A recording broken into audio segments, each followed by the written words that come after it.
The complaint letter about parking 3 inches over the property line was annoying. The one about her garden being unapproved landscaping was insulting. But it was letter number 6 that made Janelle Washington snap. She marched next door to tell the billionaire neighbor exactly what she thought of his rules and his attitude. What she didn't expect. To hear him sobbing. To see 6 years of grief explode across his father's study. To discover that the man sending complaint letters wasn't cruel, he was drowning. And she didn't expect to fall in love with him. Or for her bakery to burn down. Or for his ex-fiancée to show up with poison. Or for her own fears to almost destroy the best thing that ever happened to her. She couldn't stand the billionaire next door, until one night revealed the heart meant for hers. But could 2 broken people from different worlds build something strong enough to last forever? Welcome back to Emotional Voyage, where we explore the depths of human emotions, personal growth, and meaningful connections. Your return truly means so much to me. If you're enjoying these heartfelt videos, please subscribe. It would mean the world to me and help us continue this emotional journey together. Now let us begin. The letter arrived on a Saturday morning, and Janelle Washington knew, before she even opened it, that her pretentious neighbor was at it again. She stood in her cottage kitchen, still in her flour-dusted apron from the morning's baking experiment, and stared at the cream-colored envelope with its embossed return address. Dominic Fletcher. Even his stationery screamed money. "Let me guess," her best friend Shanice said from the kitchen table, not looking up from her phone. "Another complaint? It's been 4 days since the last one." Janelle ripped open the envelope. "He's slipping." The letter was typed, because of course it was, on matching cream stationery that probably cost more than her monthly utilities. She read aloud. "Dear Ms. Washington, I am writing to inform you that your vehicle was parked 3 inches over the property line yesterday between the hours of—" She crumpled the paper. 3 inches. Girl, what is his problem? Shanice finally looked up, her dark eyes wide with disbelief. Janelle walked to her kitchen window and glared at the sprawling estate next door. Calling it a house felt inadequate. The place was practically a compound, all stone and glass and perfectly manicured everything. She'd moved into her modest cottage 2 weeks ago, thrilled to finally have a space with enough land for the garden she'd always dreamed of. The rent was surprisingly reasonable for the Grove Park area, and she'd understood why the moment she met her neighbor. Dominic Fletcher, billionaire, tech genius, and apparently the most uptight man in North Carolina. His problem, Janelle said, watching a landscaping crew work on his already flawless lawn, is that he's got more money than sense and nothing better to do than measure property lines with a ruler. You still haven't actually met him face to face, right? Oh, I've seen him. Janelle turned back to her baking project, testing a new recipe for her bakery's spring menu. Tall, probably late 30s, walks around in expensive suits even on weekends. Looks like he's never smiled once in his entire life. The truth was, she'd seen him more than once. It was hard not to notice Dominic Fletcher. Even from a distance, there was something about him, the way he carried himself, all sharp angles and controlled movement. But that didn't change the fact that he was making her life difficult. In 2 weeks, she'd received 5 letters. Each one detailed some minor violation of, what? Good neighbor policy according to billionaires? Her car was parked wrong. Her porch light was too bright. Her music was too loud at 7 p.m. on a Friday. Her guests had laughed too loudly in her own backyard. You know what? Janelle wiped her hands on her apron with more force than necessary. I'm done with the letters. If Dominic Fletcher has a problem with me, he can say it to my face. Shanice's eyebrows shot up. You're gonna go over there? I'm going to set some boundaries. Janelle untied her apron. I've worked too hard to let some rich guy intimidate me out of my own home. 20 minutes later, Janelle stood at the gate of Dominic Fletcher's estate, pressing the intercom button with more confidence than she felt. The gate itself was wrought iron, elegant and imposing. Yes. A woman's voice crackled through the speaker. I'm here to see Dominic Fletcher. I'm his neighbor, Janelle Washington. A pause. Then, one moment please. The gate swung open smoothly, silently. Of course it did. Before she reached the top step, one of the massive wooden doors opened. And there he was. Dominic Fletcher in person was worse than Dominic Fletcher at a distance. He was tall, she'd known that, but up close, she had to tilt her head back to meet his eyes. He wore dark slacks and a white button-down with the sleeves rolled to his forearms. His hair was dark, slightly wavy, pushed back from a face that was all sharp jawline and intense gray eyes. He was, objectively, gorgeous. He was also frowning at her. Ms. Washington. His voice was deep, controlled. I wasn't expecting a visit. Yeah, well, I wasn't expecting 5 complaint letters in 2 weeks, so here we are. Janelle crossed her arms. We need to talk. Something flickered in his expression, surprise, maybe. But it vanished quickly. Please, come in. The interior was exactly what she'd expected. High ceilings, expensive art, furniture that looked like it belonged in a museum. Dominic led her to what he called his study, a room lined with bookshelves and dominated by a desk that probably cost more than her car. I assume this is about my correspondence, he said. Your correspondence? Janelle pulled the crumpled letter from her pocket. You mean your constant complaints about everything I do? I've simply been documenting issues that affect the neighborhood quality. 3 inches, Mr. Fletcher. You sent me a typed letter about my car being 3 inches over a property line that I can't even see. Property boundaries exist for a reason. So does common sense. Janelle felt her frustration rising. I'm not running a trap house over there. I'm not having wild parties. I'm living my life. Quietly. In my own home that I pay rent for. His jaw tightened slightly. I've worked very hard to maintain certain standards in this area.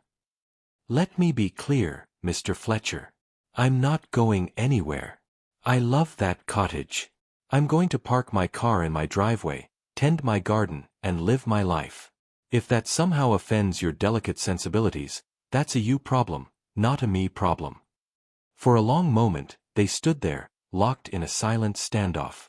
Up close, she could see golden flecks in his gray eyes, could see the tension in his shoulders. Is that all, Ms. Washington? His voice was colder than before. Actually, no. One more thing. The next time you have an issue with me, skip the formal letter and knock on my door like a normal human being. We're neighbors. Act like it. She didn't wait for his response. Only when she was safely inside her own cottage did she let out the breath she'd been holding. Well. Shanice appeared from the living room. How'd it go? He's insufferable. Janelle collapsed onto her couch. Completely insufferable. But, girl, I know you. There's a but in your voice. Janelle grabbed a throw pillow and put it over her face. Her voice came out muffled, but he's also the most attractive man I've ever seen in my life, and I hate that I noticed. What do you think drives someone to need such perfect control over everything around them?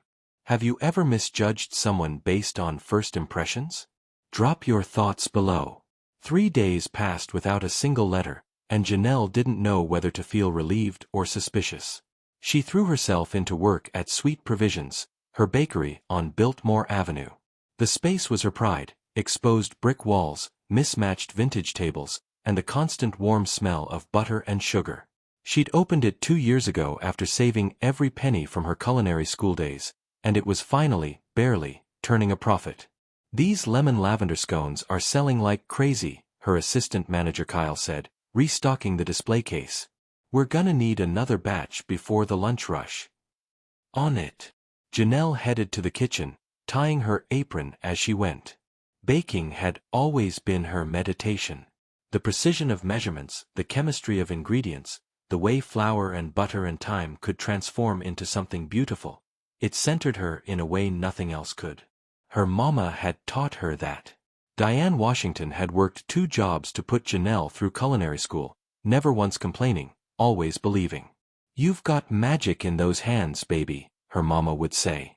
Don't you ever let anyone make you forget it. Janelle was weighing flour when Kyle stuck his head through the kitchen door. You've got a visitor. Says he's a neighbor. Her hands stilled. What does he look like? Tall, expensive suit, looks like he's never set foot in a normal bakery before. Dominic. Janelle wiped her hands on her apron and walked to the front, heart pounding for reasons she refused to examine. Sure enough, Dominic Fletcher stood near the counter, looking completely out of place among the cheerful chaos of her morning rush. He wore a charcoal suit that probably cost more than her monthly rent, and he held a leather portfolio under one arm. Their eyes met. Mr. Fletcher. She kept her voice professional. What can I do for you? Ms. Washington. He shifted slightly, and she realized with shock that he looked uncomfortable. I was hoping we could speak privately. Every customer in the bakery was now watching them with undisguised interest. Small-town Asheville loved its drama. Kyle, can you handle things for a few minutes? Sure thing, boss. Janelle led Dominic to the small office in the back, really just a converted storage closet with a desk and a filing cabinet. The space felt even smaller with him in it. He seemed to absorb all the air. I won't take much of your time, he said, opening the portfolio. I came to apologize. She blinked. I'm sorry, what?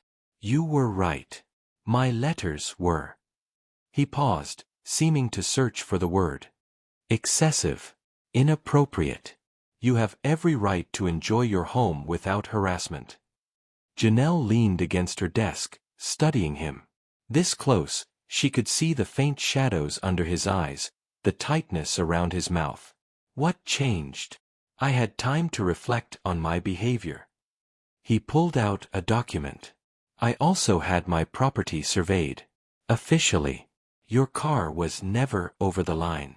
The measurements I took were inaccurate. You had your property surveyed because of our argument? I don't like being wrong.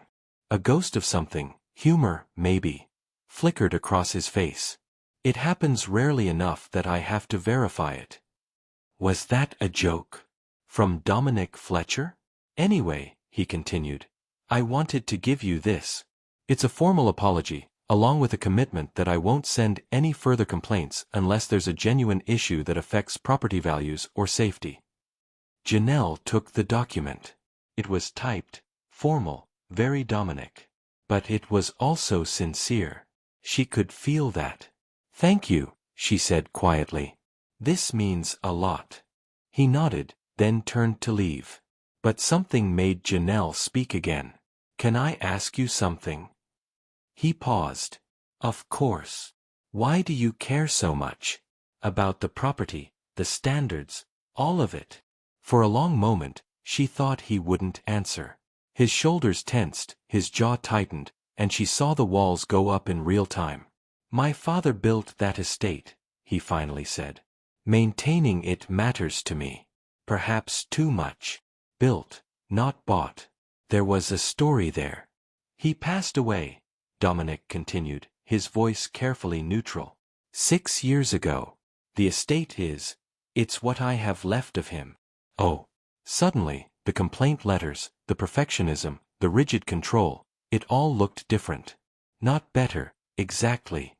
But different. I'm sorry, Janelle said. Losing a parent, that's hard. Yes. Well. He straightened, pulling that cool mask back into place. I should let you get back to work. Your bakery is lovely, by the way. The scones smell incredible. Would you like to try one? The offer surprised them both. Dominic looked at her, really looked, and something passed between them, a connection, brief but undeniable. I would like that very much. Janelle led him back to the front, acutely aware of the curious stares from her customers. She selected the best lemon lavender scone, still warm, and placed it in a small bag with a napkin. On the house, she said. Neighborly gesture. His fingers brushed hers as he took the bag, and she felt that touch all the way to her toes. Thank you, Ms. Washington. Janelle. If we're going to be neighbors, you should probably call me Janelle. Dominic. He offered his hand formally, and she shook it, feeling the strength and warmth of his grip. Thank you, Janelle. She watched him leave, navigating through her eclectic bakery with careful precision, and wondered what the hell just happened. Girl. Kyle appeared at her elbow. Was that the complaint letter guy? Yeah. He's fine. Kyle. I'm just saying. Uptight billionaire who looks like that and apologizes? That's romance novel territory. It's not like that. Whatever you say, boss. But as Janelle returned to her baking, she couldn't stop thinking about the shadows in Dominic's eyes, the careful way he'd spoken about his father, the warmth of his hand in hers. Maybe there was more to Dominic Fletcher than expensive suits and property lines. Maybe. Before. Have you ever discovered that someone difficult was actually dealing with hidden grief? How does understanding someone's pain change how you see their behavior? Share your thoughts. The storm rolled into Asheville that Friday evening without warning, turning the spring sky dark and angry. Janelle was in her cottage kitchen, testing a new recipe for chocolate bourbon pecan tarts, when the first crack of thunder shook the windows. Well, that's dramatic, she muttered, checking her phone's weather app. Severe thunderstorm warning. Possible power outages. She'd just pulled the tarts from the oven when everything went black. Perfect. Janelle navigated by memory to her junk drawer, fumbling for the flashlight she'd sworn she'd put there. Her fingers closed around candles, batteries, a tangle of charging cords, but no flashlight. Through her kitchen window, she could see Dominic's estate. Also dark. So it wasn't just her cottage, the whole area was out. She found candles and was lighting the third one when she heard it, a crash from next door, followed by what sounded like breaking glass. Janelle froze, listening. Another crash. Then silence. It wasn't her business. Dominic Fletcher could handle his own problems. They'd had one civil conversation about scones, that didn't make them friends. But something about the sound, the violence of it, pulled at her. Before she could overthink it, Janelle grabbed her raincoat and a candle and headed out into the storm. The rain was brutal, soaking through her coat in seconds. She ran across the property line she'd supposedly violated and up Dominic's perfect driveway, now streaming with water.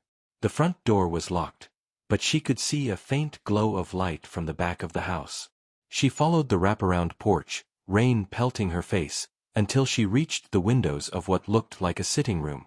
Inside, by the light of a single candle, Dominic sat on the floor surrounded by broken glass and scattered papers. His head was in his hands. His shoulders shook. Janelle's heart cracked. She knocked on the window. His head snapped up, and even in the dim light, she could see the raw devastation on his face before he shuttered it away. He stood, crossed to the door, and opened it. Janelle. His voice was rough. What are you? I heard the crash. Are you okay? I'm fine. You should go home. The storm. Dominic. She stepped closer, water dripping from her coat onto his expensive floor. You're not fine.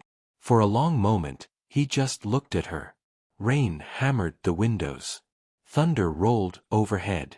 And in that dark, storm-wrapped room, something in him broke. No, he said quietly. I'm not. Janelle didn't ask permission.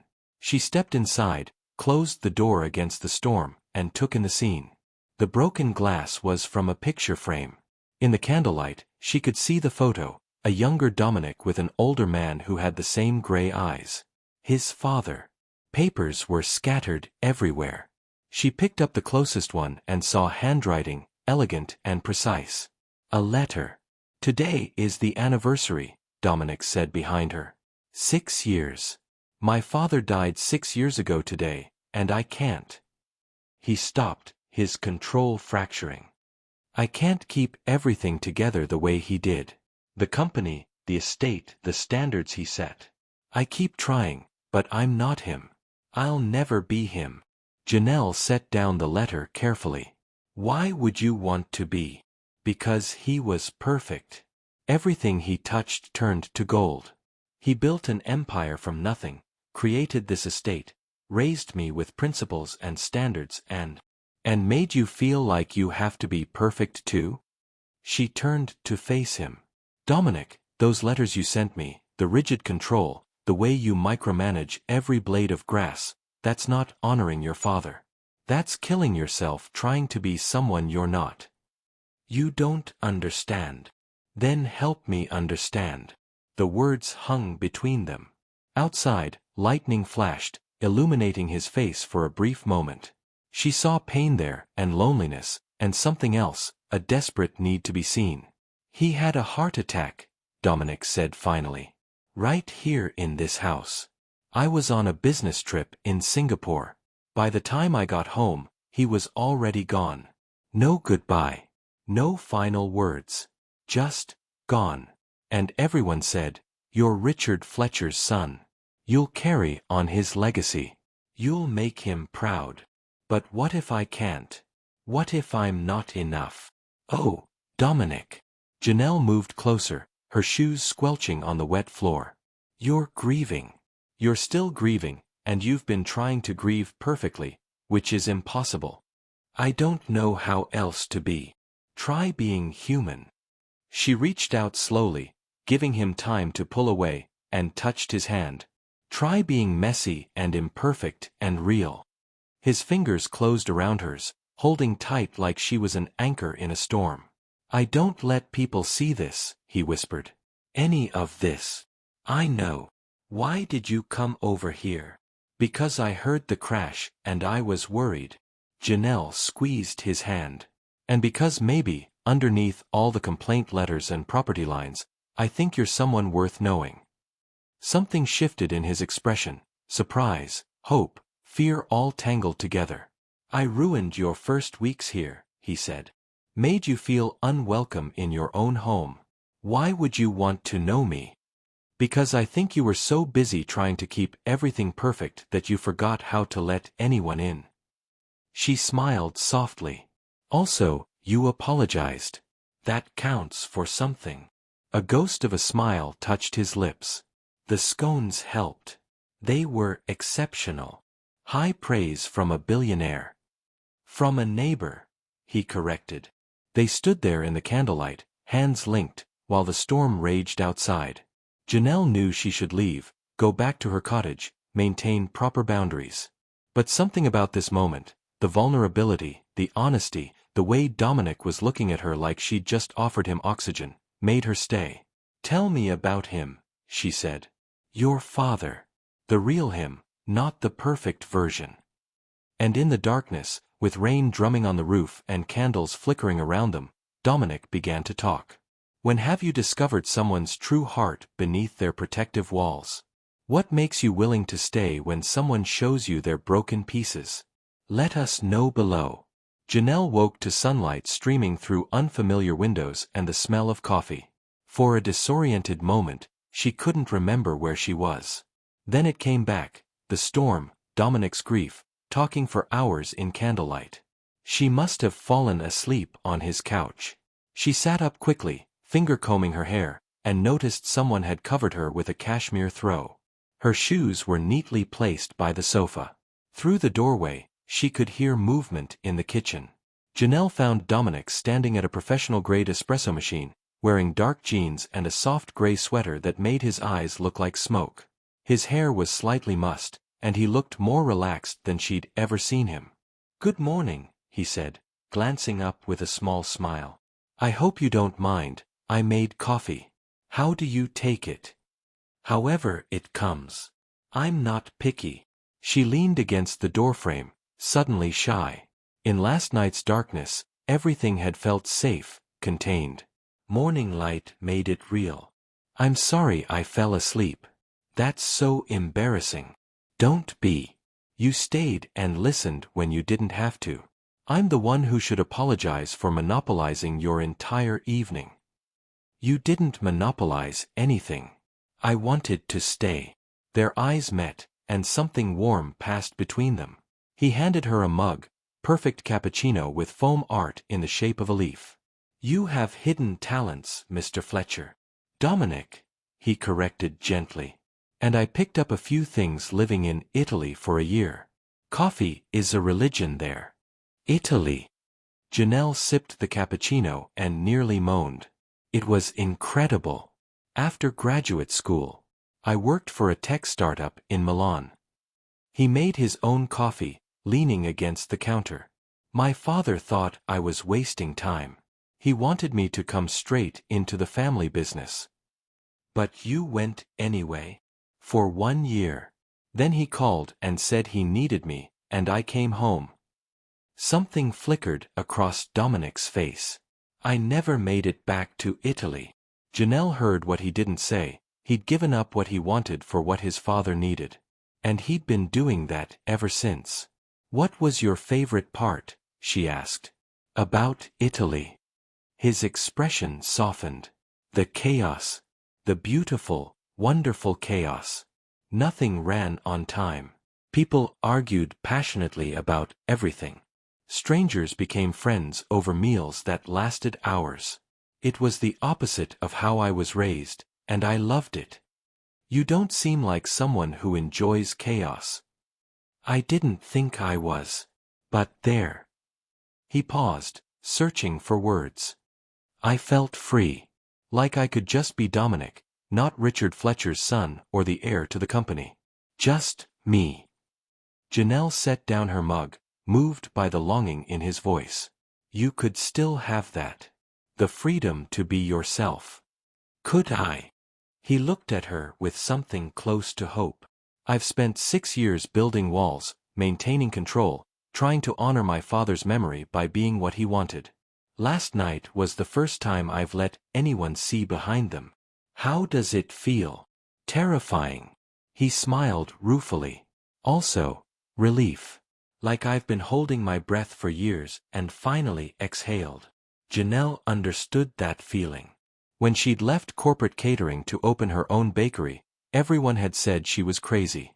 Walking away from steady money, benefits, security. But the first day she'd unlocked Sweet Provisions as the owner, she'd felt exactly what Dominic described. Free. Can I show you something? Dominic set down his coffee. Something I haven't shown anyone? Of course. He led her through the house to a room she hadn't seen before, a converted sunroom filled with half-finished paintings, scattered canvases, jars of brushes, and the beautiful mess of creation. Janelle walked slowly through the space, taking in landscapes of Italian hillsides, Asheville mountain views, abstract pieces that spoke of emotion rather than form. They were good. Really good. Dominic, these are incredible. They're a hobby. Something I do when I can't sleep. He stood in the doorway like he was afraid to enter his own creative space. My father thought art was frivolous. A waste of time for someone who should be focused on business. But you kept painting. In secret. Always in secret. He finally stepped into the room. You're the first person I've shown this to. The trust in that statement took Janelle's breath away. She turned to face him, this complicated man who wrote complaint letters and painted beauty, who built walls and desperately wanted to tear them down. Thank you, she said softly, for letting me see. Thank you for staying last night. For listening. For. He moved closer, and the air between them charged with possibility.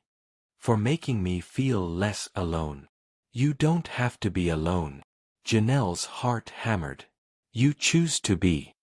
Maybe I'm ready to choose differently. They stood inches apart, the morning sun painting gold across the art-filled room, and Janelle felt the world tilt. She could smell his cologne, something woodsy and expensive, could see the exact moment when his gaze dropped to her lips. Janelle, he said, his voice rough. I should tell you. Her phone rang, shattering the moment. She jumped back, fumbling for it in her pocket. Kyle's name flashed on the screen. I'm so sorry, I have to, she answered. Kyle. Boss, where are you? We've got a line out the door and I can't find the lemon curd recipe you were supposed to prep yesterday. Reality crashed back. The bakery. Her business. Her life that existed completely separate from whatever this was with Dominic. I'll be there in 20 minutes. She hung up and looked at Dominic apologetically. I have to go. Work. Of course. He stepped back, and she saw him rebuilding those walls in real time. I'll walk you out. At her cottage, Janelle paused before going inside to change. Last night meant something to me. This morning too. I want you to know that. To me as well. So, what happens now? Dominic looked at her, and she saw the war in his eyes, between what he wanted and what he feared, between control and chaos, between walls and freedom. I don't know, he said honestly. But I'd like to find out. If you would. Janelle smiled, feeling something bright and terrifying unfurl in her chest. Yeah, I would. Have you ever felt the tension between who you're supposed to be and who you really are? What does it take for you to show someone your hidden self? Comment your thoughts. Dominic called her 3 days later, and Janelle's stomach did a complete flip when she saw his name on her phone screen. Hello, Janelle. It's Dominic. A pause. I was wondering if you'd like to have dinner with me tomorrow night. If you're free. She grinned at her reflection in the bakery office mirror. Are you asking me on a date, Fletcher? I'm attempting to, yes. Though I'm apparently very rusty at this. She could hear the smile in his voice. Is it working? What did you have in mind? There's a restaurant, I know. Nothing fancy. Well, relatively speaking. Good food, quiet atmosphere. I could pick you up at 7. Janelle hesitated. A real date. With Dominic Fletcher. The same man who'd sent her complaint letters 3 weeks ago. The same man who'd broken down in her arms during the storm. The same man whose art-filled sunroom she couldn't stop thinking about. Janelle? If it's too soon, I understand. 7 is perfect. His exhale was audible. Good. Great. I'll see you then. After hanging up, Janelle immediately called Shanice. Girl, you're going where with who? Shanice's shriek nearly deafened her. It's just dinner. Just dinner with the fine-as-hell billionaire who lives next door and cried in your arms and makes you cappuccinos? Janelle, this is not just dinner. This is capital D dating. I don't even know what to wear. Say less. I'm coming over tonight with options. The next evening, Janelle stood in front of her bathroom mirror, second-guessing everything. The dress Shanice had insisted on, a deep burgundy wrap dress that hugged her curves, felt like too much. Then again, it also made her feel beautiful, and she hadn't felt beautiful in a long time.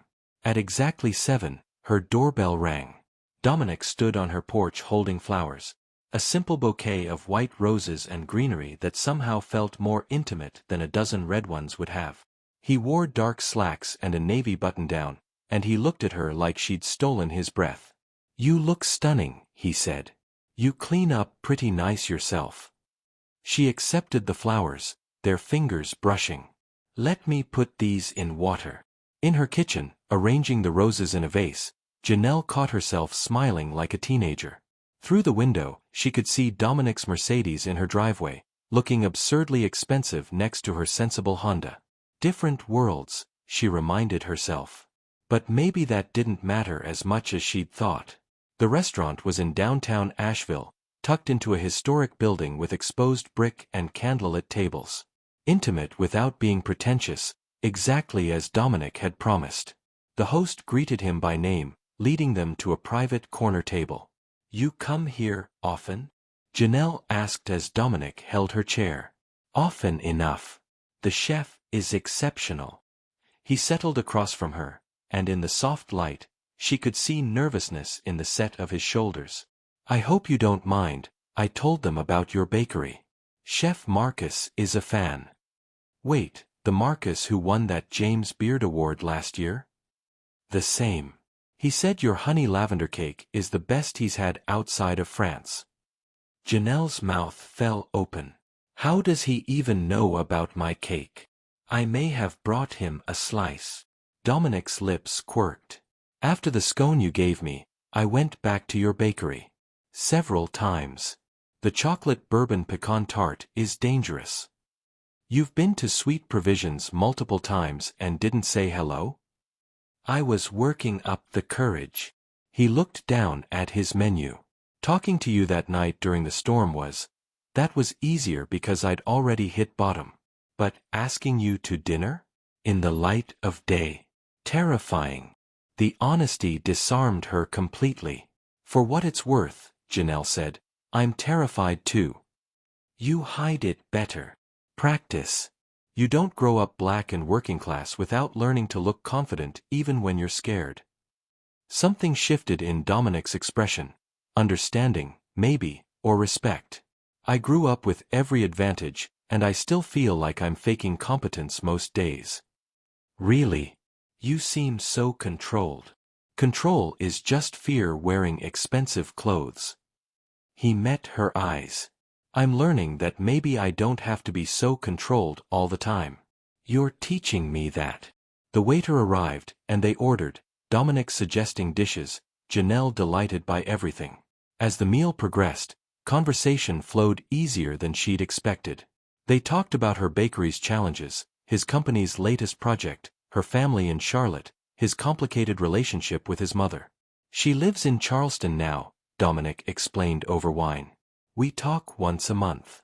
Very polite, very distant.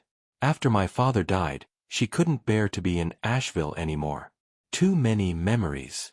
Do you wish you were closer? Sometimes. But we're very different people.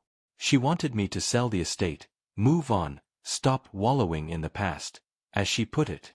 He swirled his wine. She doesn't understand that the estate isn't about wallowing. It's about holding on to the last piece of my father I have. Janelle reached across the table, covering his hand with hers. What if holding on so tight is actually keeping you from moving forward? That's what my therapist says. You're in therapy. Started 6 months ago. Finally. He turned his hand over, lacing their fingers together. I'm trying, Janelle. To be better. To be more than my father's grief and expectations. You're already more than that, she said softly. The rest of dinner passed in a warm blur of good food and better conversation. Dominic made her laugh with stories about disastrous business meetings. She told him about her early catering disasters. They debated books, argued playfully about whether mountains or beaches were superior, discovered a shared obsession with terrible reality TV. By the time dessert arrived, a chocolate creation that made Janelle's professional heart sing, she'd forgotten to be nervous. Dance with me, Dominic said suddenly. What? There's music playing. There's space between the tables. Dance with me. Dominic, we're in a restaurant. I know. But I've wanted to hold you since you showed up in that dress, and dancing is the only socially acceptable way to do it. His eyes held hers. Please. How could she say no to that? He led her to a small clearing near their table, pulling her close as a slow jazz number played through the speakers. Janelle fit against him perfectly, her hand in his arm around her waist. They swayed together, and she could feel his heart beating against her cheek. This is crazy, she whispered. I know. We hated each other 3 weeks ago. I never hated you. I was terrified of you. She pulled back to look at him. Terrified.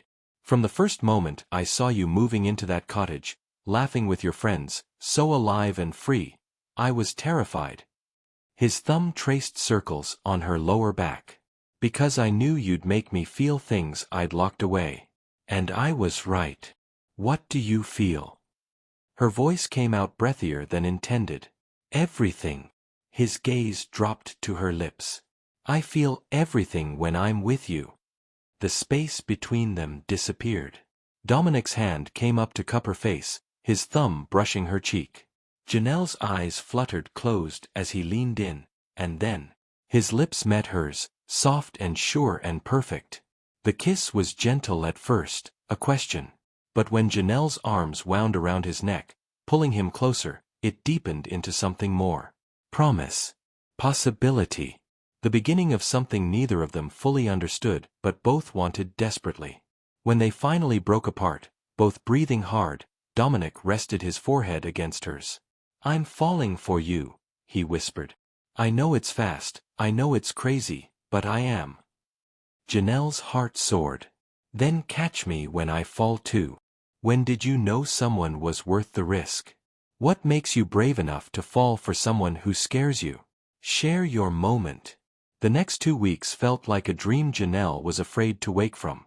Dominic brought her coffee every morning before she left for the bakery. Perfectly made cappuccinos that he'd walk across their property line to deliver. They had dinner together most nights, alternating between her cottage and his estate. He taught her about wine, she taught him to make biscuits from scratch. They talked for hours about everything and nothing. And the chemistry between them was undeniable. Every touch lingered. Every glance held heat. They'd kissed a dozen more times, against her kitchen counter, in his art studio, on her porch under the stars, but hadn't taken it further. Something unspoken held them both back, a sense that rushing would break whatever fragile thing they were building. But Janelle could feel complications gathering like storm clouds. It started with a phone call from her mama. "Baby, I ran into Carol Henderson at the grocery store," Diane Washington said one morning while Janelle was prepping dough. "She said her daughter saw you on a date with some white man in an expensive restaurant." Janelle closed her eyes. She loved her mama, but Diane had opinions about everything, especially her daughter's love life. "His name is Dominic. He's my neighbor. The one sending you those nasty letters? He apologized for that. Mama, he's actually really sweet once you get to know him." And he's got money?" Carol said the restaurant y'all were at costs more per meal than I make in a week. "He does well for himself, yes." The silence on the other end spoke volumes. "Mama, say what you're thinking." "I'm thinking," Diane said carefully, "that rich white men and working black women don't usually end up in the same place unless someone's serving someone else. I'm thinking you worked too hard to build your business to get distracted by some man. And I'm thinking you need to be careful with your heart, baby. Men like that, they don't usually stick around when things get real." The words stung because they touched a fear Janelle hadn't wanted to name. "He's not like that," she said, but even to her own ears, it sounded defensive. "Maybe not. But be careful anyway. Promise me." "I promise, Mama." After hanging up, Janelle tried to shake off the conversation, but it clung to her like humidity. Her mama's words echoed in her head. Men like that don't usually stick around when things get real. That afternoon, the second complication arrived in the form of a woman in a Tesla. Janelle was closing up sweet provisions when the car pulled up outside. The woman who emerged was everything Janelle wasn't: tall, blonde, dressed in clothes that screamed old money. She walked into the bakery like she owned it, her blue eyes scanning the space with barely concealed disdain. "Can I help you?" Janelle asked. "I'm looking for Janelle Washington." "You found her." The woman's smile was sharp as a knife. "I'm Victoria Ashford, Dominic's ex-fiancée." The world tilted slightly. "I'm sorry, fiancé." "Oh, he didn't mention me?" Victoria's laugh was bright and cruel. "How typical. Dominic is very good at compartmentalizing. It's one of his many talents." Janelle's hands clenched behind the counter. "What do you want?" "I wanted to see for myself. The woman Dominic's been spending time with." Victoria circled the bakery slowly, her heels clicking on the worn wooden floor. "Charming place. Very quaint. If you have something to say, say it." "Fine. Here's the truth. Dominic and I were together for 4 years. We were engaged. We were planning a wedding. Then his father died, and he fell apart, and I couldn't watch him self-destruct. So I left." Victoria turned to face her. "But he's still in love with me. He'll always be in love with me. You're just a distraction until he realizes that. I think you should leave. I'm trying to save you heartbreak, Janelle. Dominic Fletcher doesn't know how to let people in. He'll make you feel special for a while, but eventually, the walls go back up. He'll choose his grief and his dead father's expectations over you. He always does. After Victoria left, Janelle stood alone in her bakery, hands shaking. An ex-fiancé. 4 years together. Dominic had told her about his father, his therapy, his struggle with control, but not about Victoria. Not about a woman he'd planned to marry. What else hadn't he told her? That night, when Dominic came to her cottage with takeout and that soft smile that made her heart ache, Janelle couldn't return it. "What's wrong?" he asked immediately. "Victoria came to see me today." Every bit of color drained from his face. "What? Your ex-fiancé? The one you never mentioned?" Janelle crossed her arms. She had some interesting things to say. "Janelle, I can explain." "Then explain.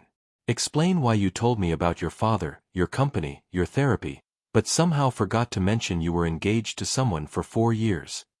Dominic set down the takeout, running a hand through his hair. "It was over years ago. She left right after my father died, when I needed her most. I didn't think it was relevant." "Not relevant." Janelle's voice rose.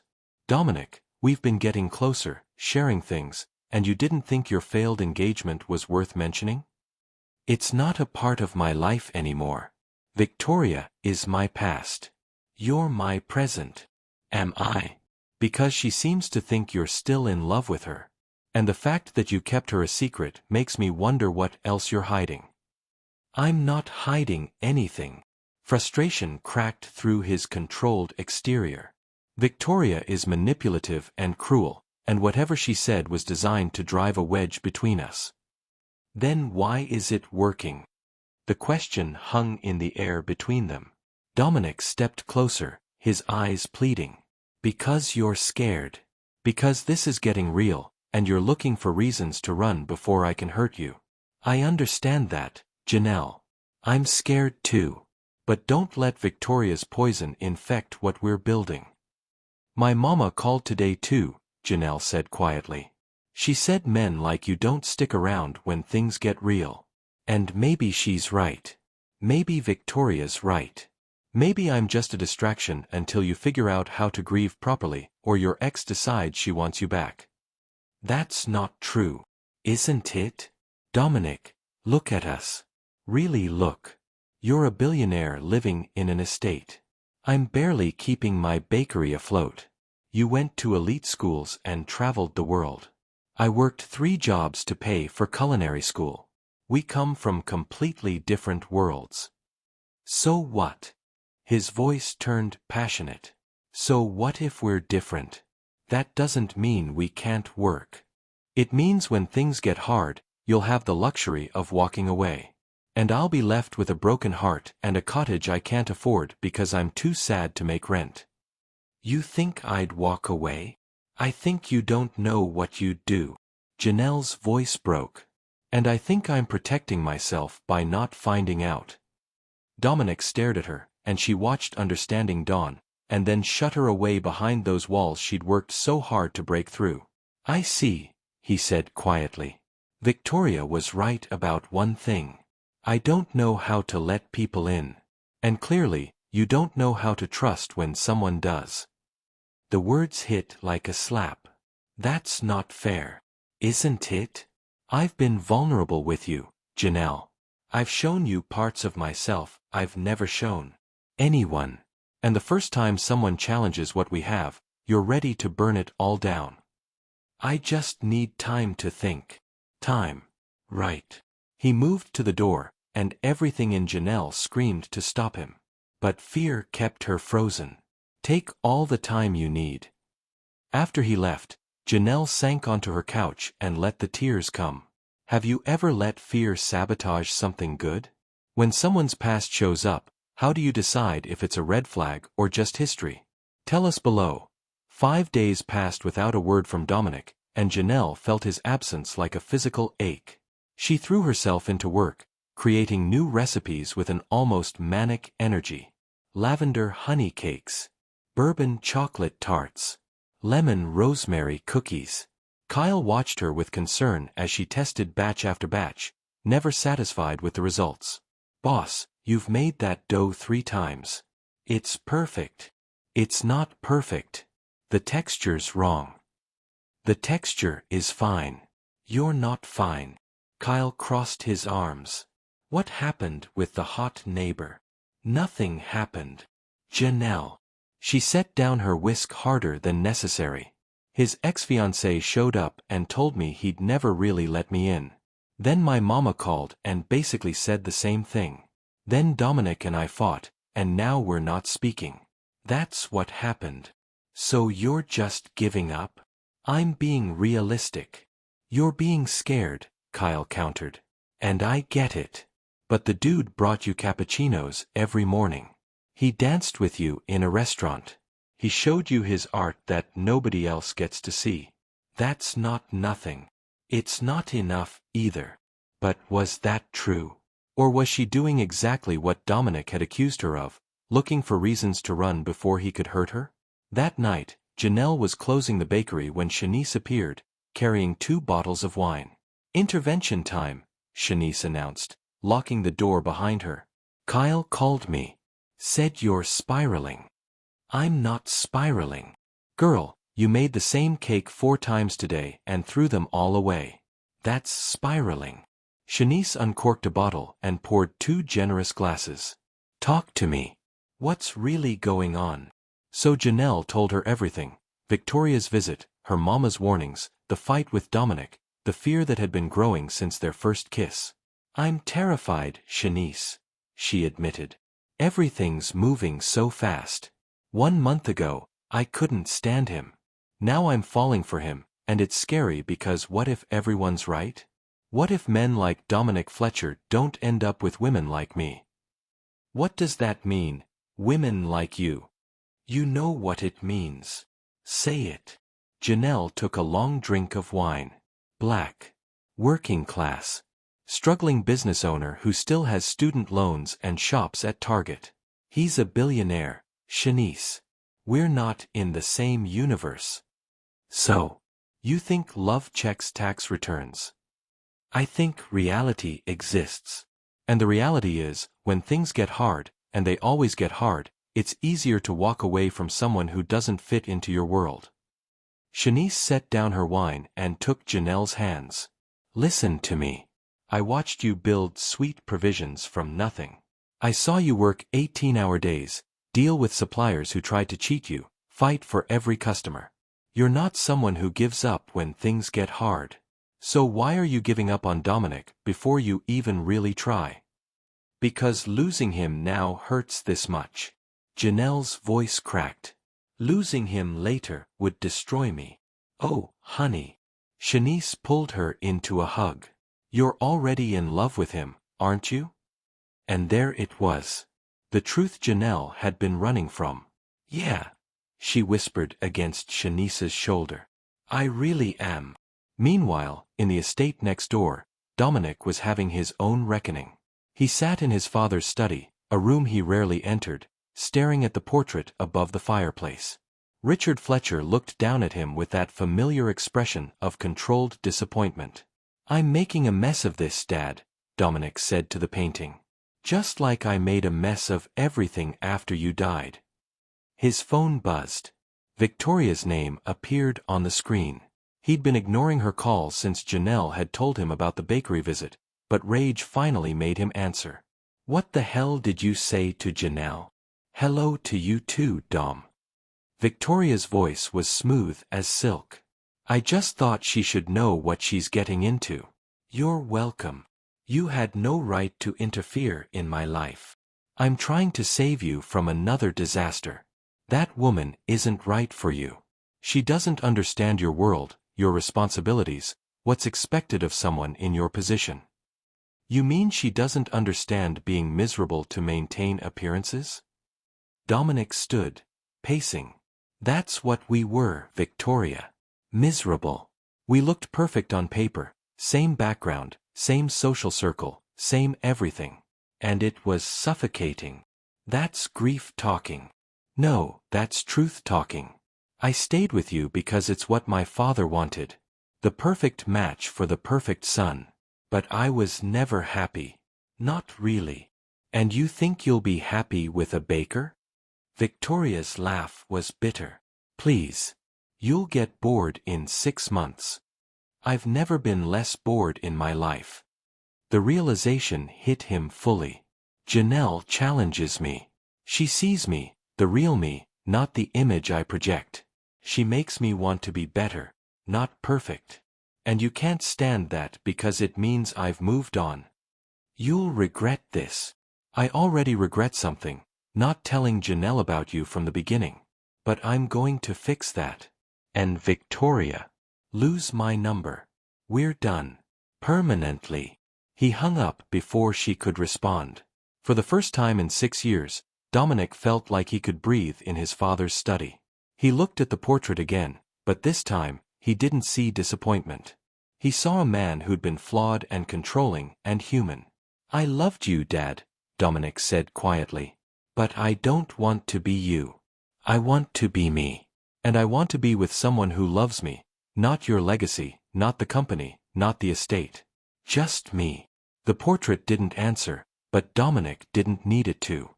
He knew what he had to do. The next morning, Janelle was opening Sweet Provisions when she saw it, a canvas propped against her bakery's front door. It was one of Dominic's paintings. The piece showed her cottage at sunset, her garden in full bloom, warm light spilling from the windows. But it was the details that made her breath catch, the imperfect fence she'd been meaning to fix, the mismatched flower pots on her porch, the wind chimes she'd hung her first week there.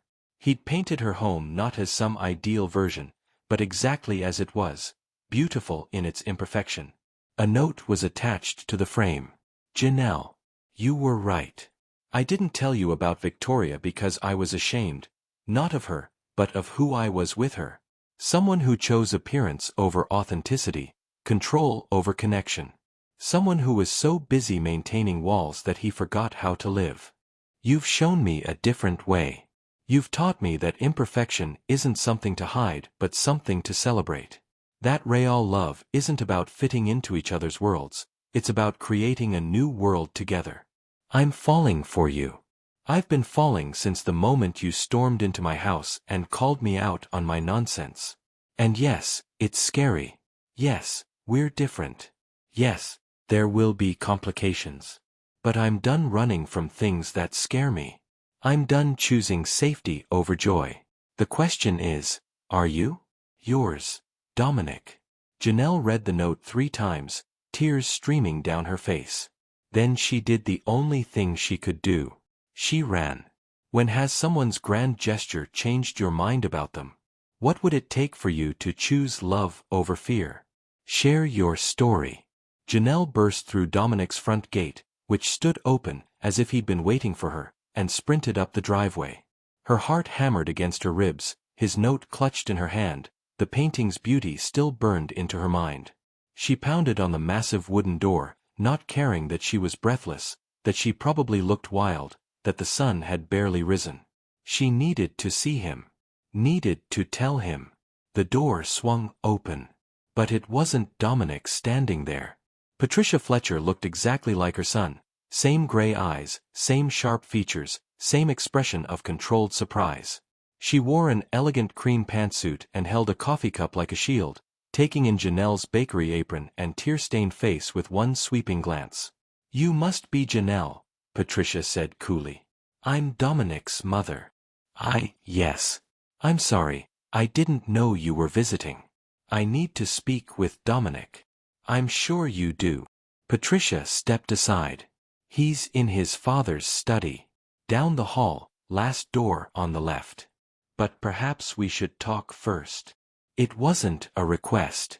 Janelle followed Patricia into a sitting room she'd never seen before, every instinct screaming at her to run to Dominic instead. But something in the older woman's bearing demanded respect. I arrived last night, Patricia said, settling into a chair with perfect posture. Dominic told me about you. About your relationship. What exactly did he say? That he's falling in love with you. That you're different from anyone he's known. That you make him happy. Patricia's expression remained neutral. He also mentioned that you've been having doubts. Janelle lifted her chin, refusing to be intimidated despite the embarrassment flooding through her. I had some concerns, yes. Let me guess. The class difference. The racial dynamics. The fear that my son will eventually choose his comfortable life over the complications of loving someone from a different world. Patricia's lips curved slightly. All valid concerns, Ms. Washington. I had them myself once. I'm sorry. Dominic's father wasn't born wealthy. Richard came from nothing, a coal miner's son from West Virginia who built an empire through sheer will and brilliance.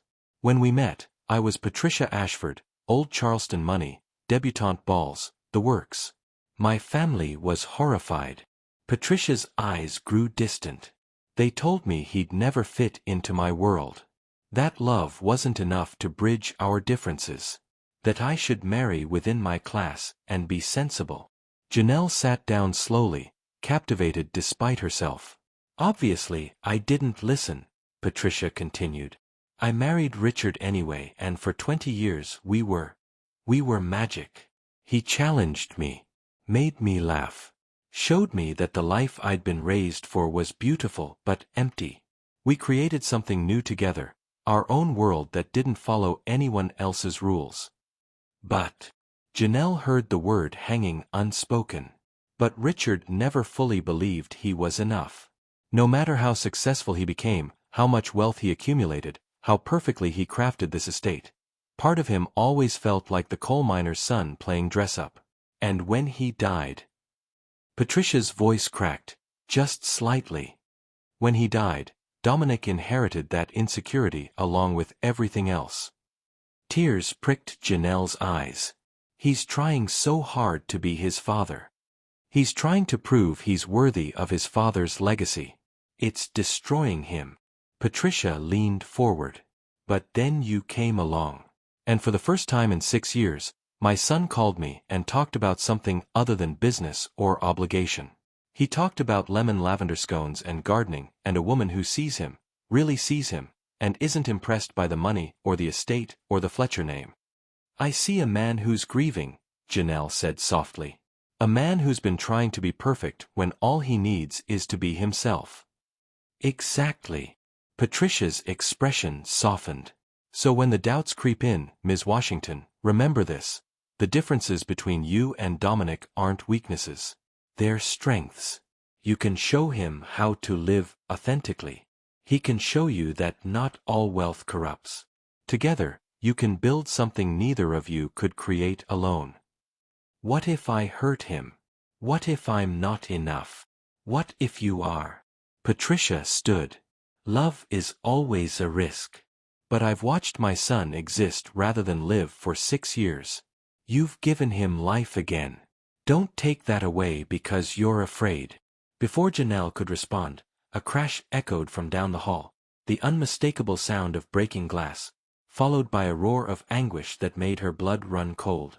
Dominic! Patricia's composure shattered.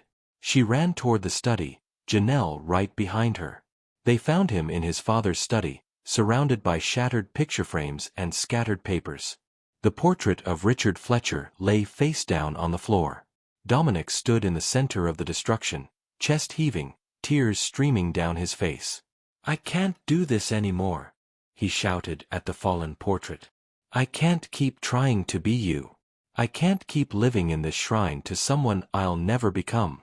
I'm not you, Dad. I'll never be you, and I'm so damn tired of trying. Dominic, Patricia started. No. He whirled on his mother. You left because you couldn't watch me grieve. Victoria left because I grieved too much. Everyone leaves because I'm not enough like Dad, not enough for the company, not enough to love without conditions. That's not true, Janelle said. Dominic's head snapped toward her, and the devastation in his eyes nearly broke her. Isn't it?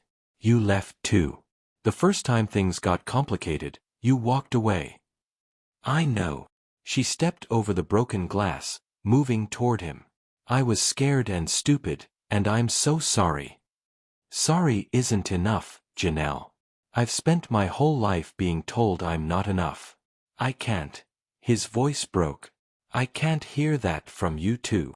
Then listen. She stood in front of him now, close enough to touch but not quite touching. You're not your father. You'll never be your father. And thank God for that, because I don't want Richard Fletcher. I want Dominic Fletcher, the man who paints in secret and makes perfect cappuccinos and writes unnecessarily formal apology letters. The man who cried in my arms and showed me his art and danced with me in a restaurant because he wanted an excuse to hold me. Janelle. I'm not finished. She cupped his face in her hands, feeling the wetness of his tears against her palms. You're messy and grieving and imperfect, and you're also kind and brilliant and so beautiful it hurts to look at you sometimes. You're enough, Dominic. You've always been enough. Not because of what you've built or what you've inherited, but because of who you are. I'm broken, he whispered. So am I. We all are. She pressed her forehead to his. But maybe broken people who choose to love anyway are the bravest people of all. I'm falling apart. Then fall apart. I'll be here to help you put the pieces back together. Not into some perfect version of your father. Into you. The real you.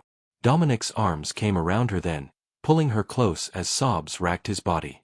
She held him as he broke, as 6 years of grief and pressure and impossible expectations finally shattered. Behind them, Patricia quietly left the room, closing the door on her son's healing. They sank to the floor together, surrounded by the wreckage of Richard Fletcher's carefully constructed legacy. And in the ruins, something new began to grow. I love you, Dominic said against her hair. I'm terrified and broken and probably going to mess this up, but I love you. I love you too. Janelle pulled back to look at him. And we're going to mess it up. We're going to fight and doubt and hurt each other because that's what real people do. But we're also going to choose each other. Every day. Even when it's hard. Especially when it's hard, he agreed. I got your painting. It was beautiful. You're beautiful.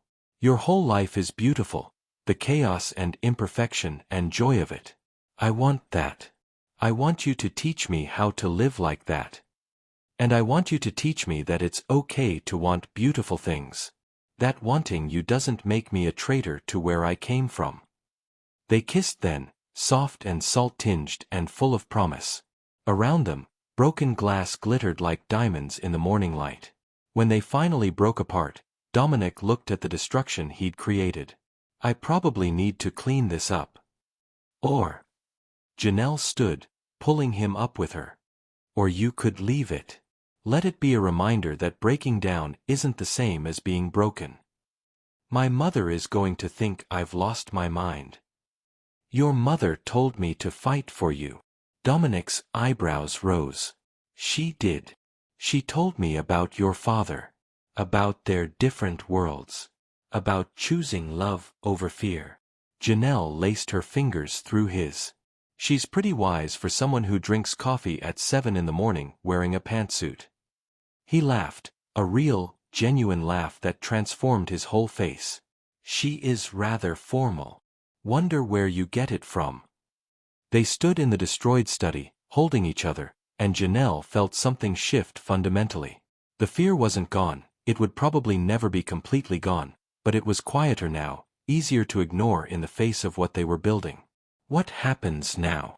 Dominic asked. Now we start over. But this time, we do it right. No hiding things. No running when we're scared.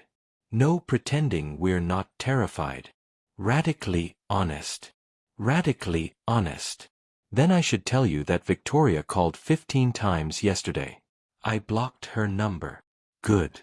And I should tell you my mama wants to meet you. She's protective and opinionated and will probably grill you about your intentions. I'm completely terrified of meeting her.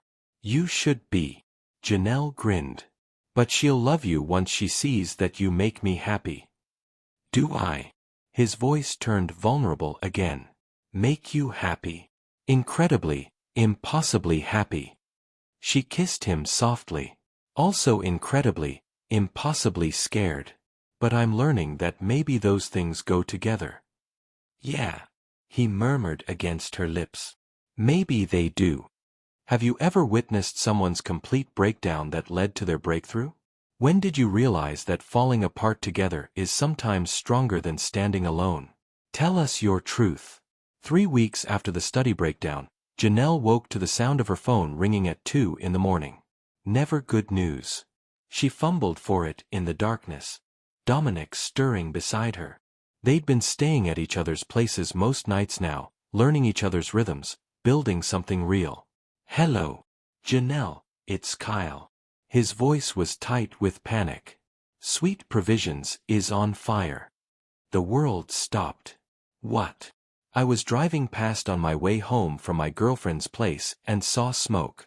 I called 911, but, Janelle, it's bad.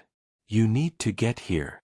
She was out of bed before he finished speaking, pulling on clothes with shaking hands. Dominic was already up, grabbing his keys. I'm driving, he said, his voice steady despite the fear in his eyes. The 10-minute drive to downtown Asheville felt like hours. Janelle couldn't speak, couldn't think, could barely breathe.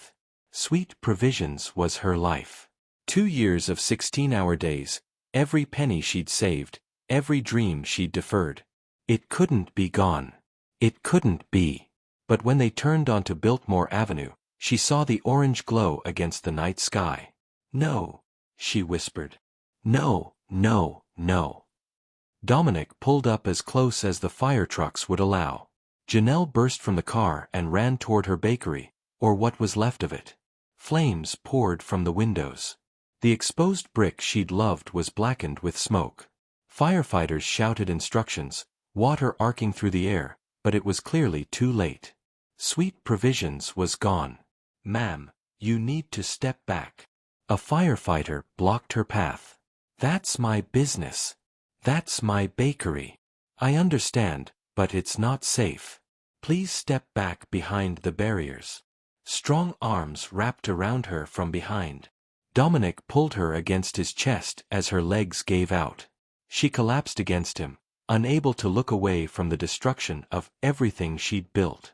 Kyle appeared, his face streaked with soot. Boss, I'm so sorry. I tried to. The fire department said it started in the electrical. The wiring in these old buildings. It's not your fault, Janelle heard herself say, though her voice sounded distant, hollow. It's not anyone's fault. But that didn't make it hurt less. They stood there for hours, watching firefighters battle the blaze until finally, the flames died. What remained was a gutted shell, charred walls, collapsed roof, the mismatched vintage tables she'd collected now nothing but ash. As dawn broke over Asheville, the fire chief approached her. Ms. Washington? I'm Chief Morrison. I'm very sorry for your loss. Do you know what happened? Electrical fire started in the kitchen. Old wiring couldn't handle the load from your commercial equipment. It's common in these historic buildings. He paused. Do you have insurance? Yes, but Janelle's mind was moving through mud. It'll take months to rebuild.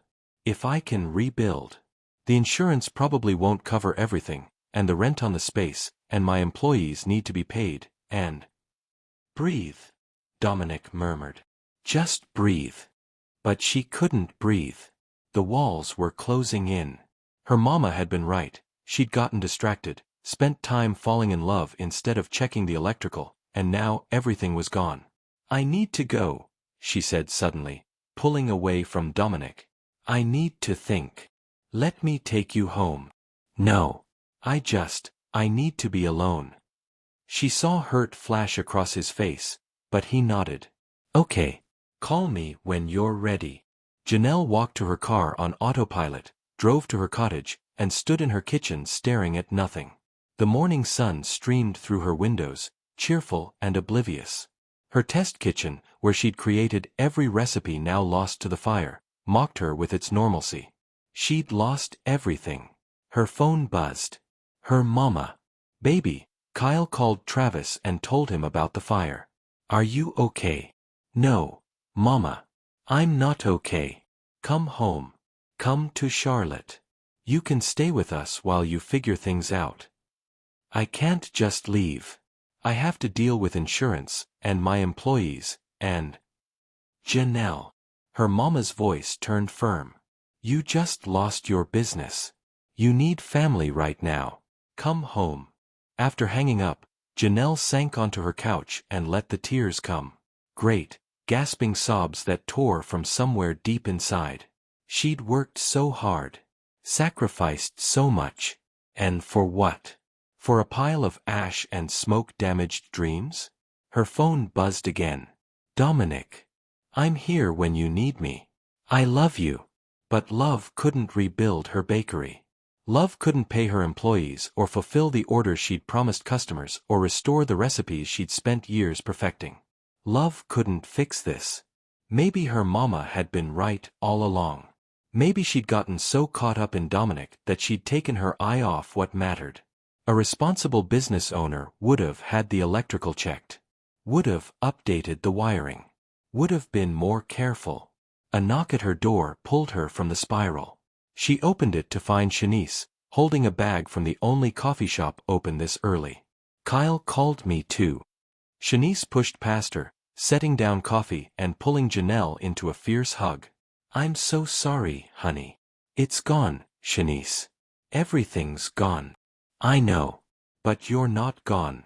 You're still here, and you're going to rebuild. I can't. Janelle pulled away. The insurance won't cover everything.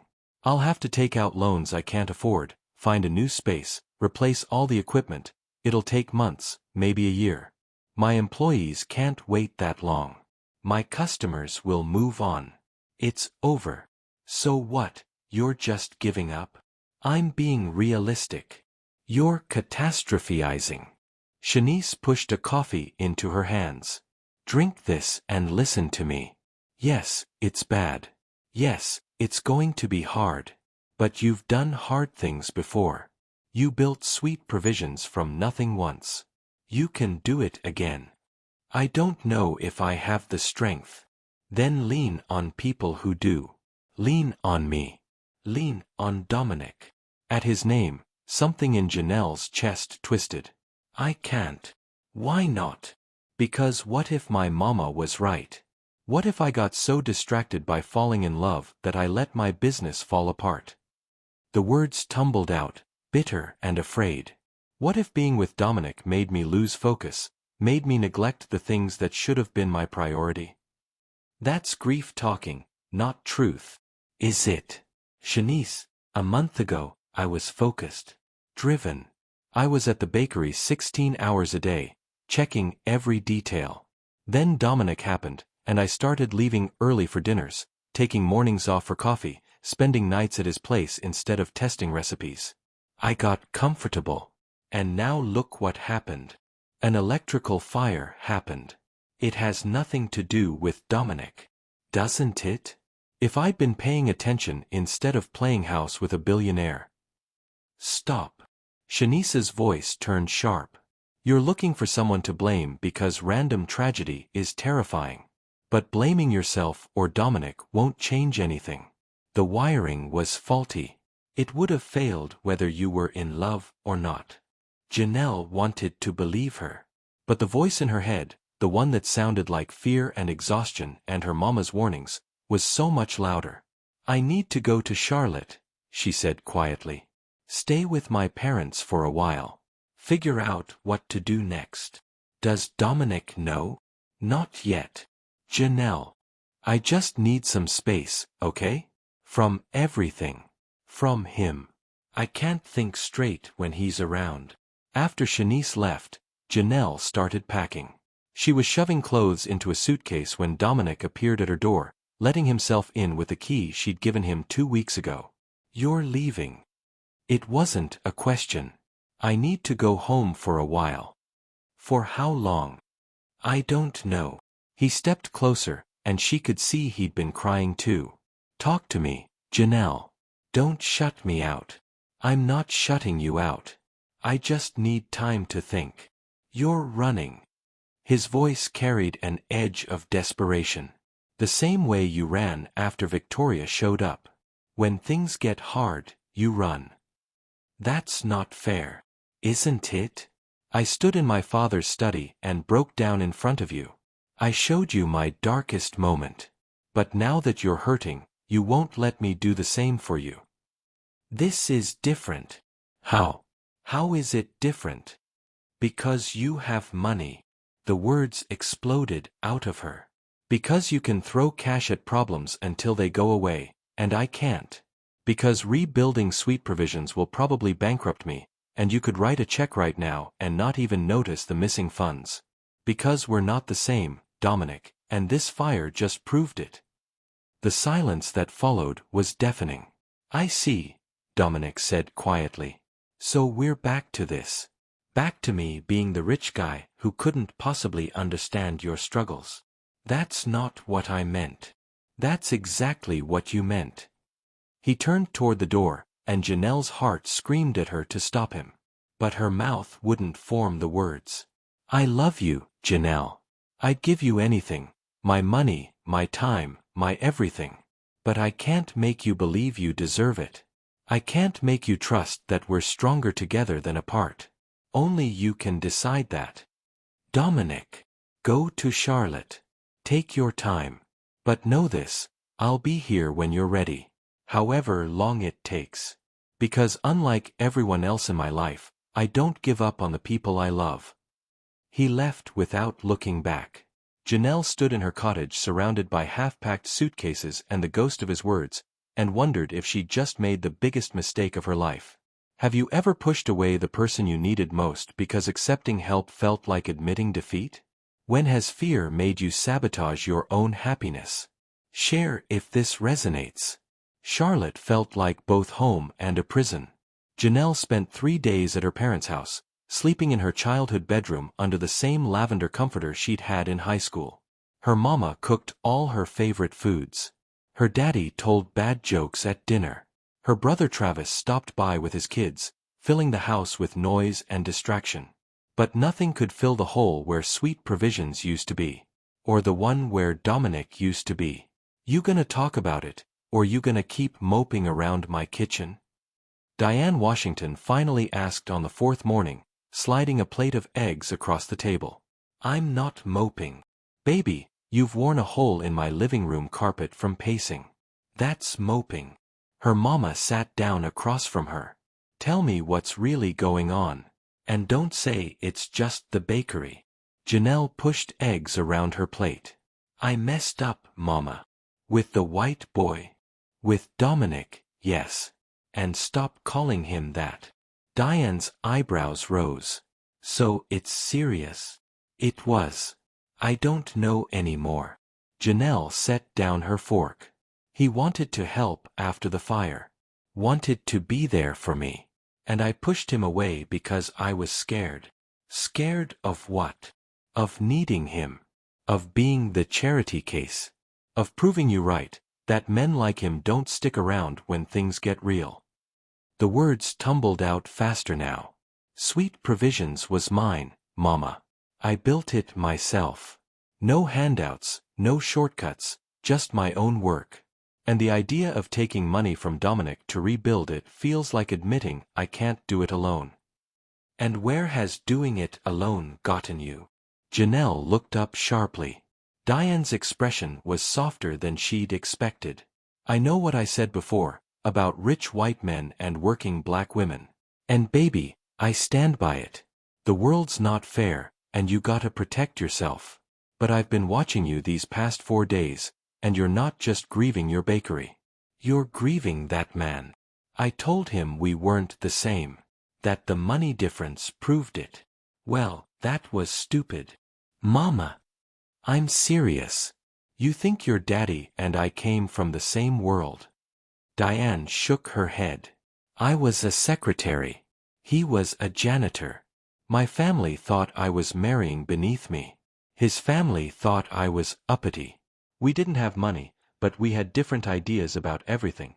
How to raise kids, how to spend what little we had, what success looked like. I didn't know that. Because we figured it out. We chose each other every day, even when it was hard. Especially when it was hard. Her mama reached across the table, taking her hand. The question isn't whether you and Dominic are different. It's whether you love him enough to build a bridge across those differences. What if I accept his help and it changes things between us? What if I can't pay him back? What if? What if? What if? What if? Diane squeezed her hand. Baby, you can what if yourself right out of happiness. Or you can take a leap of faith. That afternoon, Janelle sat on her parents' back porch, staring at her phone. She'd ignored Dominic's messages for 4 days, not because she didn't want to respond, but because she didn't know what to say. She opened their text thread and read his last message again. I know you need space. I'm trying to respect that. But I miss you. And I believe in you. In your talent, your strength, your ability to rise from this. Whatever you decide about us, please don't give up on sweet provisions. The world needs your lemon lavender scones. Despite everything, she smiled. Then she saw the message above it, sent the day after she'd left. I called your insurance company and your landlord. Didn't interfere, just got information. Your policy covers 80% of rebuild costs. The landlord is willing to hold the space for 6 months rent-free while you sort things out. I'm attaching the contact info for a contractor who specializes in historic buildings. His number is below if you want it. No strings. No expectations. Just information. He'd done that. Without asking for credit, without demanding she talk to him, without making it about their relationship. He'd just quietly tried to help because that's who he was. And she'd called him someone who threw money at problems. Janelle's phone rang. Shanice. Please tell me you're done with your pity party, her best friend said without preamble. Hello to you too. Kyle called. He's got everyone from Sweet Provisions ready to help rebuild, for free, on their own time. Maria from the coffee shop next door wants to donate equipment. Your regular customers have started a GoFundMe that's already at $15,000. People love you, Janelle. They believe in you. The question is, do you believe in yourself? Tears pricked her eyes. I lost everything. You lost a building. You didn't lose your recipes, those are in your head. You didn't lose your talent. You didn't lose your community. And you didn't lose Dominic, though you're trying real hard to. I don't know how to let him help without losing myself. Did your mama lose herself when your daddy helped her through night school? Did you lose yourself when I helped you find your bakery location? Help isn't weakness, honey. It's love in action. After hanging up, Janelle walked back inside to find her mama watching her with knowing eyes. You figured it out yet? I think so. Janelle took a deep breath. I need to go back to Asheville. To save your bakery or save your relationship? Both. If it's not too late. Diane stood and pulled her into a hug. It's not too late, baby. But you better grovel good. That man's been patient, but patience runs out. The drive back to Asheville took 3 hours, and Janelle used every minute to plan what she'd say. By the time she pulled up to her cottage, the sun was setting, painting the sky in shades of amber and rose. Dominic's estate sat dark and quiet. Her heart sank. What if he'd given up? What if she'd pushed him away one too many times? She was reaching for her phone when she noticed light coming from behind her cottage, from her garden. Janelle walked around back and stopped, her breath catching. Her garden had been transformed. What had been a modest plot of herbs and flowers was now an organized space with raised beds, a small greenhouse, and a wooden sign that read, Sweet Provisions Test Kitchen Garden. And in the middle of it all stood Dominic. He wore old jeans and a dirt-stained t-shirt, holding a shovel, looking uncertain and hopeful and so beautiful her chest ached. Hi, he said quietly. Hi. She stepped closer, taking in the work he'd clearly put in. You did this. I called your friend Shanice. Asked what I could do to help that didn't involve money. She said you'd always wanted a bigger garden for growing your own herbs and edible flowers for the bakery. He set down the shovel. So I've been building it. Thought when you came back, you'd have a place to start fresh. To test new recipes while the bakery rebuilds. Dominic. Let me finish. Please. He moved closer, and she could see the fear in his eyes. I know I can't fix this with money. I know you need to rebuild sweet provisions your way. But I can offer my hands, my time, my belief in you. I can show up and dig in dirt and hold you when you cry and celebrate when you succeed. If you'll let me. I'm so sorry. The words broke on a sob. I'm sorry I ran. I'm sorry I said those things about money and differences. I'm sorry I pushed you away when all you wanted was to help. Janelle. No, I need to say this. She closed the distance between them. I was scared.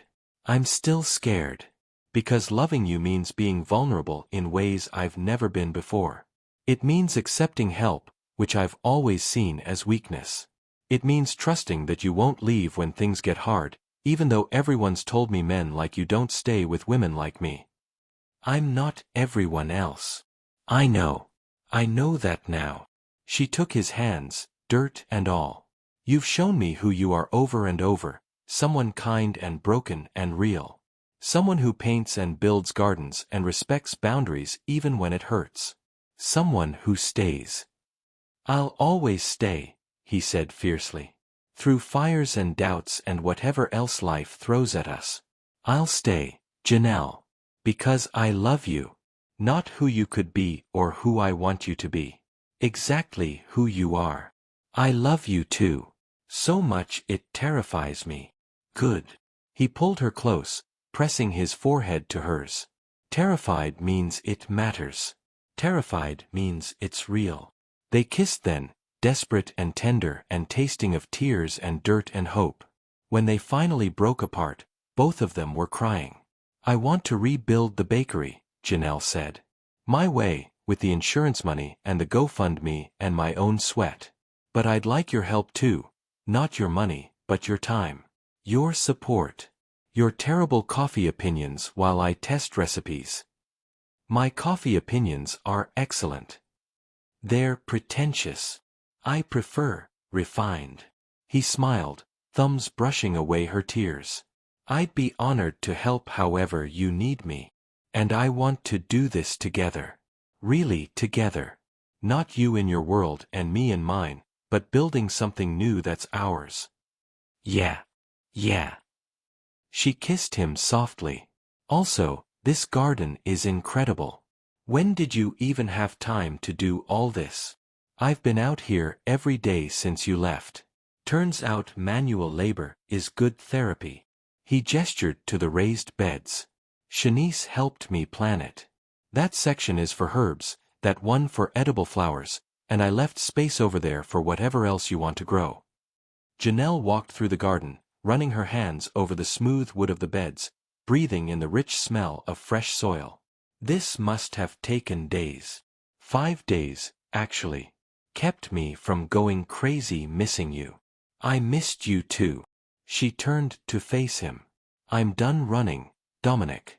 When things get hard, and they will, I promise to stay and fight through it with you. We'll mess up, he warned. Both of us. We'll say the wrong things and hurt each other and doubt ourselves. I know. But we'll do it together. He pulled her into his arms, and they stood in the garden he'd built, surrounded by the possibility of new growth, and Janelle finally understood what her mama had meant about building bridges. Love wasn't about being the same. It was about choosing each other across the differences. When did you realize that accepting help was actually an act of strength?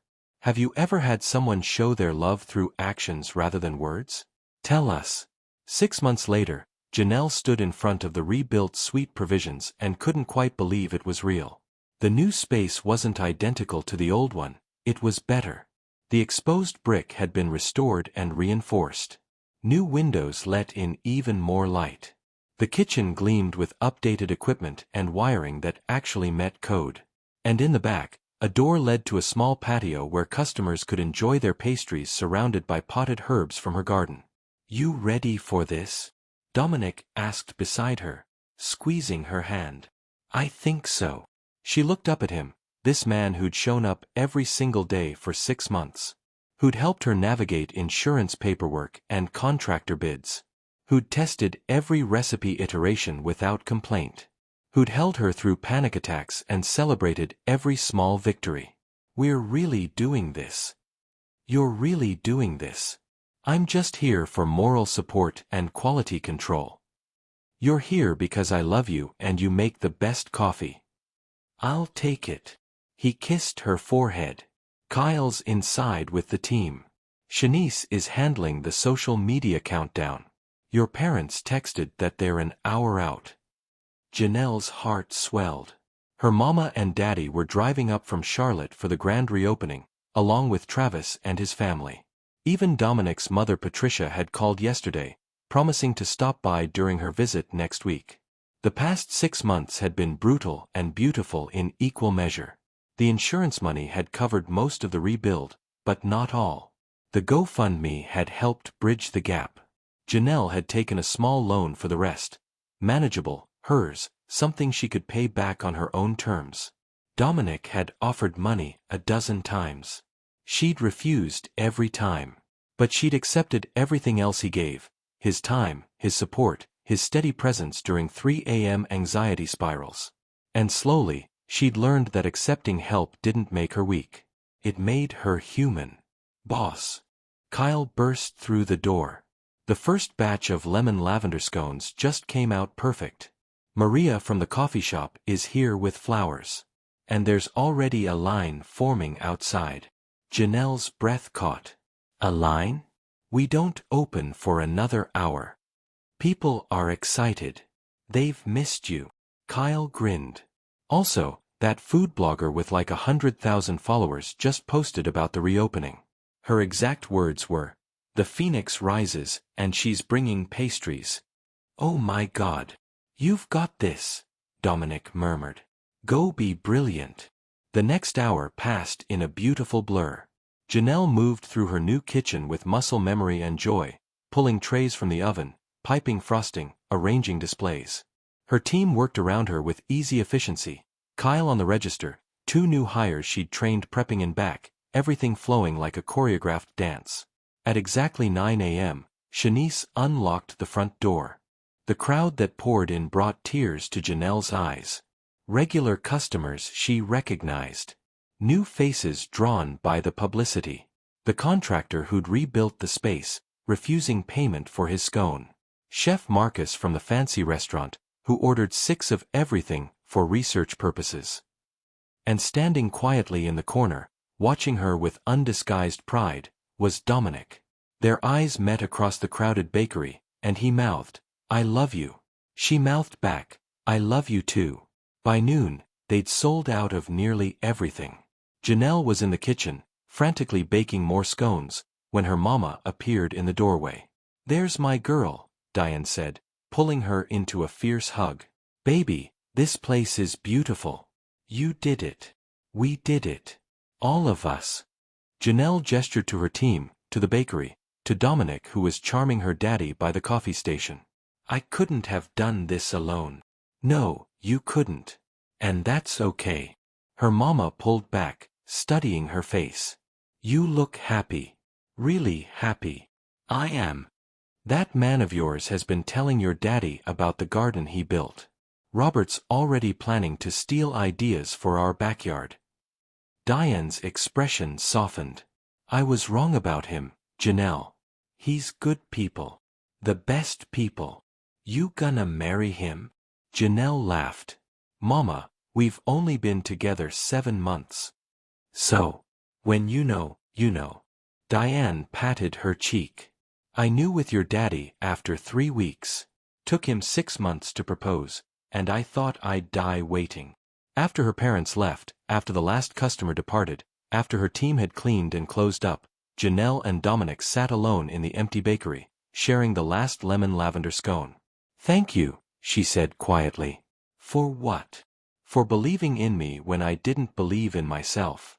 For staying when I pushed you away. For building me a garden and holding my hand through the scary parts." She leaned her head on his shoulder. "For loving me enough to let me do this my way. Loving you is the easiest thing I've ever done. He pressed a kiss to her hair. Watching you rebuild this place, seeing you come back stronger. Janelle, you're the bravest person I know. I'm terrified most of the time. Brave people usually are. They sat in comfortable silence, surrounded by the smell of butter and sugar and new beginnings. Through the window, Janelle could see the sun setting over Asheville, painting everything gold. Move in with me, Dominic said suddenly. She sat up. What? Move in with me? Not to the estate. I know that's too much. But I've been thinking, what if we found a place that's ours? Not mine, not yours, but something we choose together. His gray eyes were earnest. Something we build from scratch, like you did with this bakery. Like we're doing with us. Janelle's heart raced. It was fast, maybe too fast. But then again, they'd never done anything the conventional way. Yeah, she said, smiling through sudden tears. Yeah, I want that.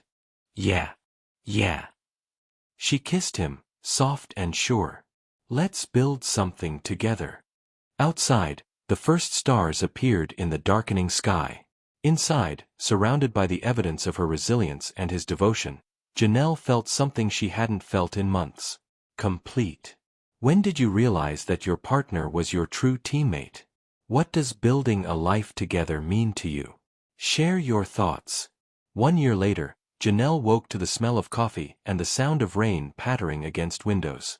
She stretched in the bed she now shared with Dominic every night, in the craftsman house they'd bought together 6 months ago.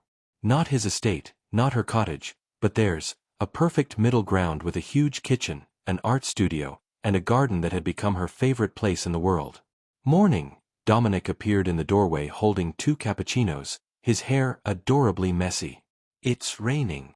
I can hear that. Which means the garden proposal I had planned is officially ruined. Janelle sat up so fast she nearly spilled her coffee. I'm sorry, what? He laughed, setting down the mugs and pulling a small velvet box from his pocket. So much for the elaborate plan. Shanice helped me organize this whole thing.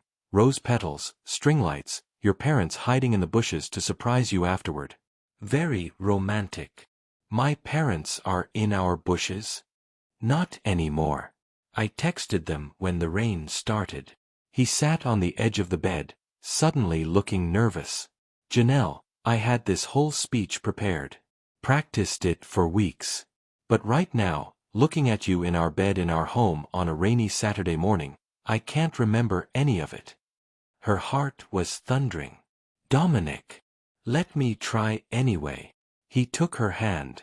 1.5 years ago, you were the neighbor I couldn't stand. The woman who parked 3 inches over a property line and ruined my perfect control. And thank God you did, because that control was killing me. Tears were already streaming down her face. You taught me how to live again. How to laugh and be messy and let people in. You showed me that being vulnerable isn't weakness, it's the bravest thing we can do. You rebuilt your entire business from ashes, and watching you do it made me braver too. His voice cracked.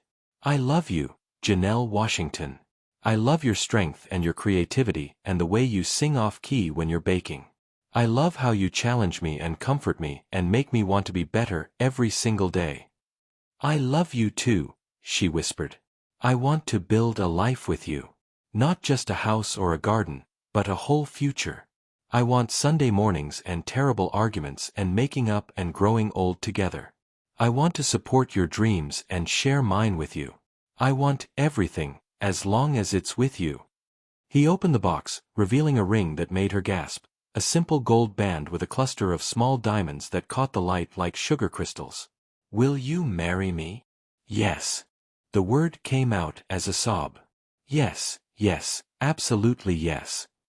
He slid the ring onto her finger with shaking hands, and then they were kissing and crying and laughing all at once.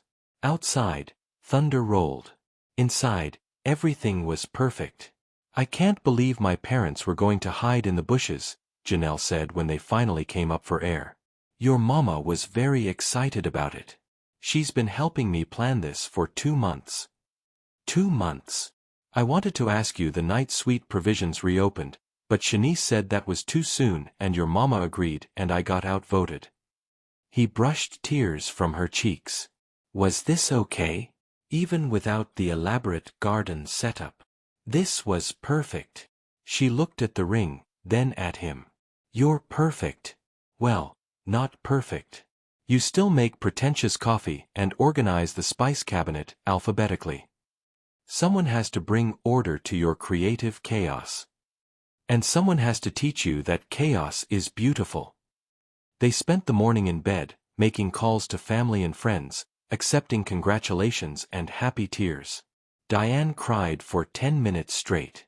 Patricia sent a bottle of vintage champagne with a note that said, "Welcome to the family, officially." Shanice screamed so loud Dominic had to hold the phone away from his ear. By afternoon, the rain had stopped, leaving everything fresh and gleaming. They walked through their garden hand in hand, Janelle's ring catching the sunlight. "When should we get married?" Dominic asked. "I don't know. Spring. Summer.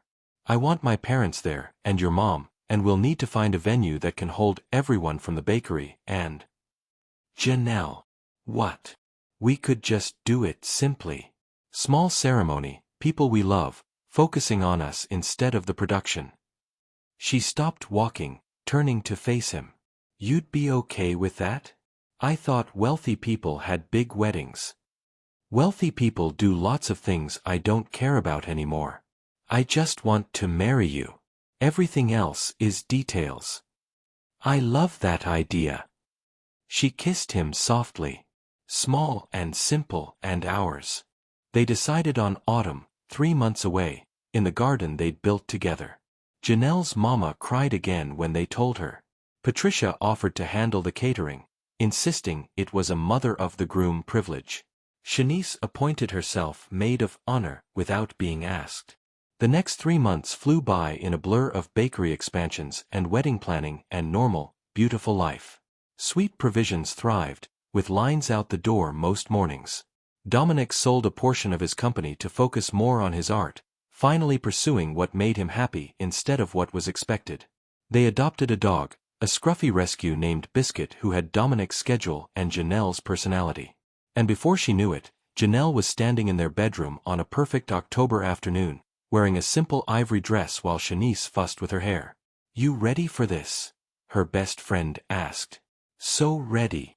You know, when you first told me about the complaint letters, I thought that man was the worst. He kind of was.